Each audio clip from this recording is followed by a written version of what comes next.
My name is Malik Johnson. I'm 23 years old, born and raised in Atlanta, Georgia. People see my smile and think I'm doing fine, but they don't see the nights I stay up till 3 a.m. grinding on my laptop, trying to make something of myself. They don't see the pressure of wanting to prove to your family, especially your mom, that you're not a failure. I dropped out of college 2 years ago. Not because I wanted to, but because life didn't give me a choice. My scholarship covered tuition, but not rent or food. I tried working 2 jobs, but even that wasn't enough. When I told my mom I was leaving school, she cried. My dad just looked at me, disappointed, silent. That silence hurt more than any word ever could. I promised myself I'd come back stronger one day. But life isn't a movie. The comeback doesn't happen overnight. Now I live in a small 1-bedroom apartment above a barber shop, with peeling paint and a view of the same gray street every morning. But it's mine. Every morning I wake up, make coffee, and open my laptop because that's where I'm building my future. I run a small online clothing store, MJ Threads, where I design custom hoodies and shirts. It started as a side hustle, something I did to pay rent. But lately, it's become my passion. Every stitch feels like a reminder that I'm still fighting. It was a Wednesday morning when my mom, Denise, called out from the kitchen. She was getting ready for work, her scrubs crisp, her hair in a bun. My mom has worked as a nurse's aide since before I was born. She's strong, independent, and stubborn as hell. I got that last part from her. Malik, she said, don't forget your father's birthday is next Saturday.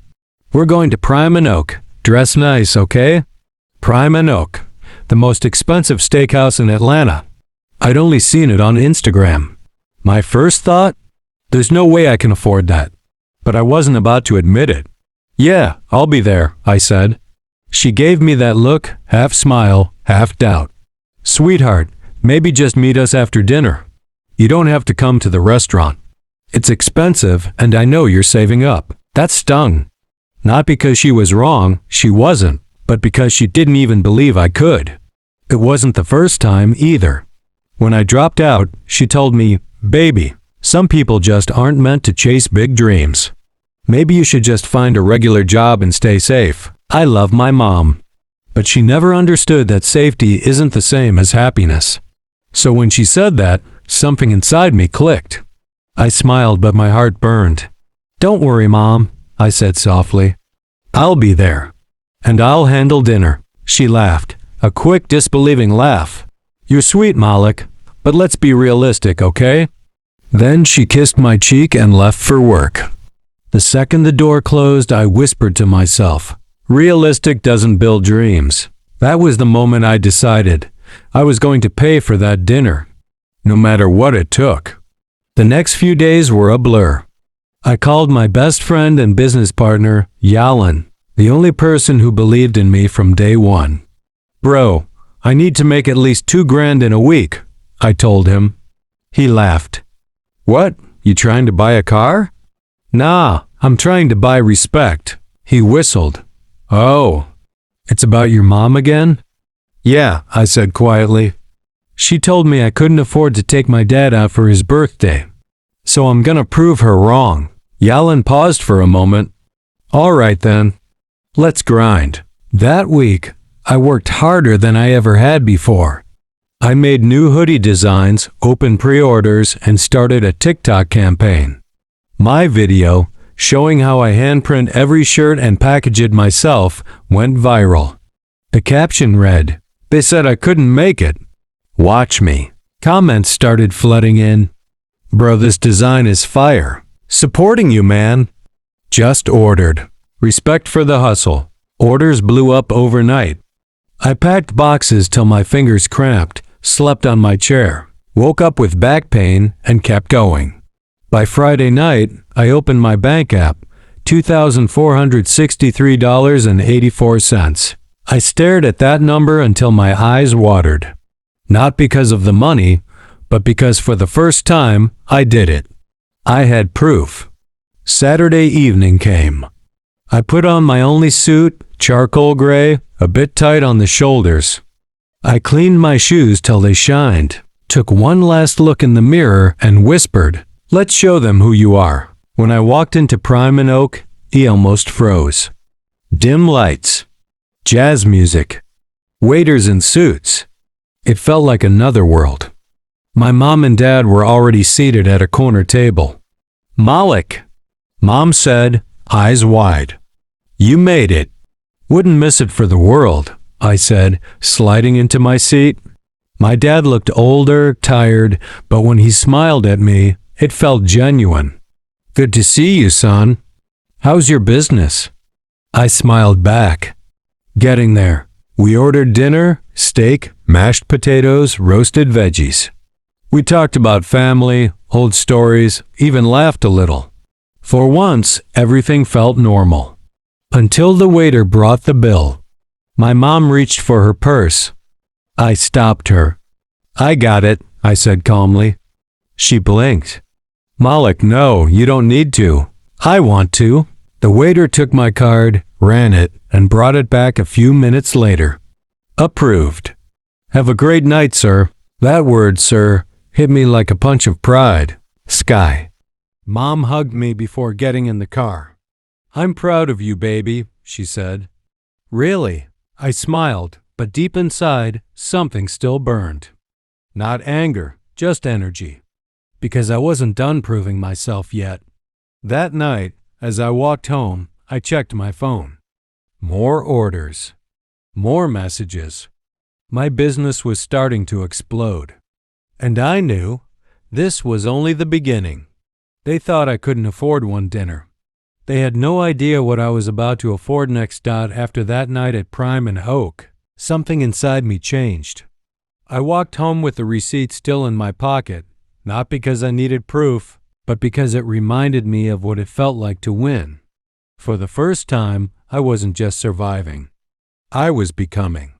The next morning I woke up early, no alarm, no hesitation. Just drive. I opened my laptop, checked my store dashboard, and nearly dropped my coffee. Over 700 new visitors overnight. More than 80 orders waiting. And a message from a verified influencer saying, "Love your brand. Let's collab." My heart started racing. I texted Yellen right away. "Me. Bro. I think this is happening." "Yellen, you mean your moment?" "Told you, man. Let's scale." That week turned into chaos. The best kind. My small bedroom became a full-blown workspace.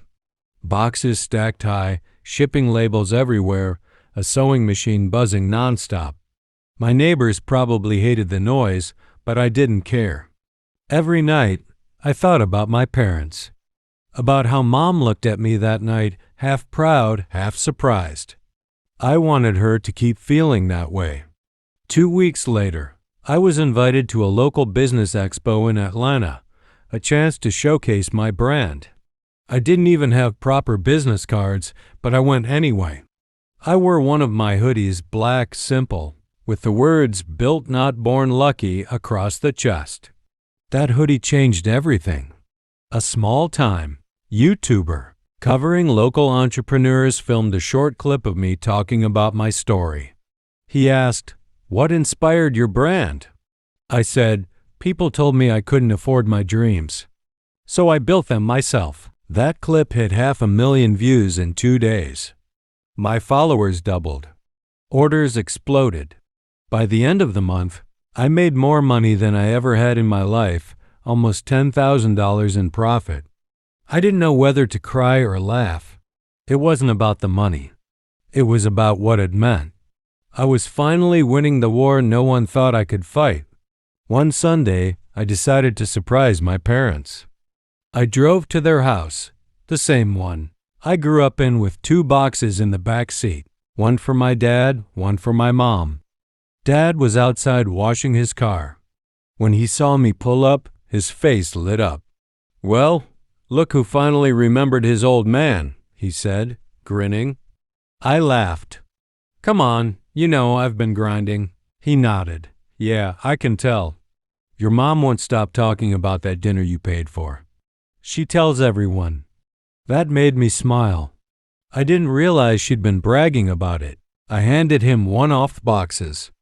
Inside was, maybe it's time to start dreaming again. We stood there in silence for a moment, watching the streetlights flicker. Finally, she looked at me and said, I'm proud of you, Malik, not for the money, for proving that you could do it your way. That hit me harder than any compliment ever could. Before I left that night, Dad stopped me at the door. One more thing, he said, handing me the prime and oak receipt from last year, folded and worn. You left this here last time, he said. I kept it, because I knew this was only the beginning for you. I smiled. Guess you were right. He nodded. Always was. I walked out into the night, keys in my hand, the city lights reflecting off my car's hood. As I drove away, I thought about that first night, sitting alone, broke, with nothing but determination. Now I finally understood what my dad once told me. A man's worth ain't in what he has, it's in what he does with what he's got. I didn't just prove them wrong. I proved that faith, hard work, and heart can rewrite any story, even one that starts with, you can't afford it. And as I pulled onto the highway, a smile crept across my face, because I knew this wasn't the end of my story. It was only the beginning of something even greater sometimes. The people who doubt you aren't your enemies. They're just the ones who can't see your vision yet. My mom didn't mean to hurt me that night. She was just protecting me from disappointment. But disappointment was exactly what I needed to light the fire inside me. If there's one thing I've learned, it's that you don't need anyone's permission to chase your dream. You just need to believe in it harder than anyone else ever could. So if you're watching this right now, and someone told you you can't afford it, you're not good enough, or you'll never make it, remember my story. Because one day, when you rise, those same people will be the first to say, I always knew you could. Something real quick? Everyone quieted down. Mom looked at me curiously. Go ahead, baby. I stood up. First of all, happy birthday, Dad. You've taught me more than you'll ever know. And Mom, thank you for keeping this family together even when times were hard. She smiled softly. I continued. You all remember last year when Mom told me not to worry about dinner because I couldn't afford it? Everyone laughed a little, even Mom. Hey, I was just being practical, she said. I know, I said, smiling. But that moment, that was my turning point. I decided right then I was never going to let anyone tell me what I couldn't afford again. The room went quiet. I reached into my bag and pulled out an envelope. I wanted to give Dad something special this year. He frowned. Malik, you didn't have to. I handed him the envelope. Just open it. Inside was a check made out to him for $25,000. He froze. Malik, what is this? It's a business investment, I said. You've always wanted to open that detailing shop again, right? Now you can. My dad's eyes filled with tears. Son. But I wasn't done. I turned to Mom. And you? I said softly. You've worked harder than anyone I know. So I figured it's time you stop worrying about bills for a while. I handed her a small black box. She opened it slowly. Inside was a set of keys. Her eyes widened. What's this? It's for a new car, I said. A brand new Toyota Camry, fully paid off. It's parked outside. The whole room erupted. Malik, you serious? No way. Bro, you did that? Mom covered her mouth, tears streaming down her face. Malik, how? How did you? I smiled, tears building in my own eyes. You told me I couldn't afford dinner, Mom, so I built something that could afford more than dinner. I built a life. She stood up and hugged me tight, crying into my shoulder. I was wrong, she whispered. I just didn't want you to get hurt, baby. I didn't think it was possible. I know, I said, but you raised me to fight. So that's what I did. Dad joined the hug, laughing and crying at the same time. This boy. I swear, you made me proud. When the noise died down, Mom wiped her eyes and said, I guess I can't say you can't afford things anymore. I grinned. Nah, you definitely can't. Everyone laughed. Later that night, after the crowd left and the dishes were done, I stepped outside. The air was cool, crickets humming softly in the distance. Mom came out beside me, holding a cup of tea. You know, she said quietly, when you dropped out, I was scared. I didn't want you to struggle the way I did. That's why I pushed you towards something safe. I nodded. I get it now. But Mom, sometimes being safe means staying stuck. She smiled faintly. You're right. And maybe I needed to see this to believe in you again. She looked up at the sky. Your father and I. A custom leather jacket with Jerome J. stitched on the back in gold thread. Damn, he said, eyes wide. You made this? Yeah, I said. For the man who taught me how to work hard. He hugged me, something he hadn't done in a long time. I'm proud of you, son. Then Mom came out. She looked tired. Long shifts, I guessed, but when she saw me, she smiled. Well, look at Mr. Businessman, she said teasingly. I laughed and handed her the second box. Inside was a hoodie, black with gold stitching that read, "The Woman Who Never Gave Up." She ran her fingers over the letters, quiet for a moment. This is beautiful, she whispered. Then her smile faded slightly. Malik, how much did all this cost you? I shrugged. Don't worry about it. I can afford it now.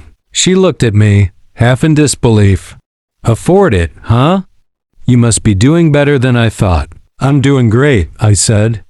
That was true. But what I didn't notice then was that pride. The same pride that pushed me, didn't always make people happy for you. Sometimes it made them uncomfortable. A few days later, I was back at my apartment when I got a call from Mom. Her tone was off. Malik, she said, I was talking to some of the ladies at work about your business. You sure you're paying taxes on all this money? I laughed. Yeah, Mom, I got it covered. I'm just saying, she continued, things like this can fall apart fast. You shouldn't get ahead of yourself. You know how life is. I stayed quiet. The old me would have snapped. But now I understood. Sometimes people doubt you not because they hate you, but because they're scared of watching you outgrow them. So I just said, don't worry, Mom, I've got a plan. But I could tell. She didn't like not being the one who was right anymore. Weeks passed. The brand kept growing. I hired 2 people to help with packaging, got a bigger workspace, and even started working with a local photographer for ads. My story, the broke dropout who built his own brand, was all over social media. Then one morning, I woke up to an email from Urban Gear magazine, one of the biggest streetwear platforms online. We'd like to feature your story in our upcoming issue. I sat there staring at the screen. My hands shook. This was it. Validation, recognition, the kind of success that had always felt like a dream. I called my mom. She picked up, half asleep. Hello? Mom, I said, voice trembling. You're not going to believe this. I'm getting featured in a magazine. There was a pause. Then she said, that's nice, baby. But don't let all this fame get to your head, okay? Keep your feet on the ground. That one sentence hit harder than I expected. I'd imagined she'd scream with excitement, cry even. But instead, it felt like she was trying to keep me small. I hung up, forcing a smile. But deep down, I realized something important. No matter how high you rise, some people only remember who you used to be. A week later, the magazine. Maybe it's time to start dreaming again. We stood there in silence for a moment, watching the streetlights flicker. Finally, she looked at me and said, I'm proud of you, Malik, not for the money, for proving that you could do it your way. That hit me harder than any compliment ever could. Before I left that night, Dad stopped me at the door. One more thing, he said, handing me the Prime and Oak receipt from last year, folded and worn. You left this here last time, he said. I kept it. because I knew this was only the beginning for you." I smiled. "Guess you were right." He nodded. "Always was." I walked out into the night, keys in my hand, the city lights reflecting off my car's hood. As I drove away, I thought about that first night, sitting alone, broke, with nothing but determination. Now I finally understood what my dad once told me. A man's worth ain't in what he has, it's in what he does with what he's got. I didn't just prove them wrong. I proved that faith, hard work, and heart can rewrite any story, even one that starts with, "You can't afford it." And as I pulled onto the highway, a smile crept across my face, because I knew this wasn't the end of my story. It was only the beginning of something even greater sometimes. The people who doubt you aren't your enemies. They're just the ones who can't see your vision yet. My mom didn't mean to hurt me that night. She was just protecting me from disappointment. But disappointment was exactly what I needed to light the fire inside me. If there's one thing I've learned, it's that you don't need anyone's permission to chase your dream. You just need to believe in it harder than anyone else ever could. So if you're watching this right now, and someone told you you can't afford it, you're not good enough, or you'll never make it, remember my story. Because one day, when you rise, those same people will be the first to say, "I always knew you could."